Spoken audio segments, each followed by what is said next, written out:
Can CPS interview my child without me being present? That's a tough one. Generally speaking, if the situation or conduct is if the interview is taking place at the home, you generally have the right to not allow CPS to interview your child. You are entitled to that. In addition to that, whether or not you can be present or not present, if the situation is taking place at the home, you generally have that limited right to inform them that you want to be present during the interview. Now, how the social workers will typically respond to that is going to depend on case-to-case basis. Some will make threats. Some will decide to just get a warrant, which can still result in the same situation. Or some would just completely ignore the interview and just deem you not cooperative altogether. It's just all going to depend on how the case is being approached.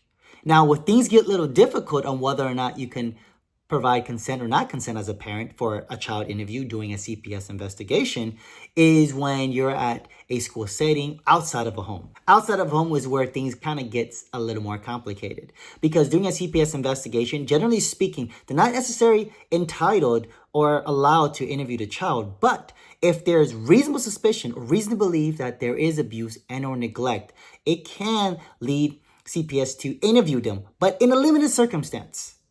But whether or not it's a violation of your rights, that's still up for debate in courts. Generally speaking, at this time, they can limit their interview or do a limited interview with your child during the school setting upon enough information to say that there's abuse and or neglect.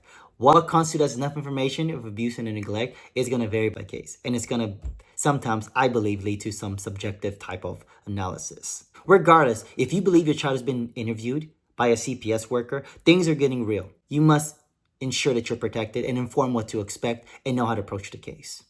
At Charlotte Law Firm, we're here to help and guide you.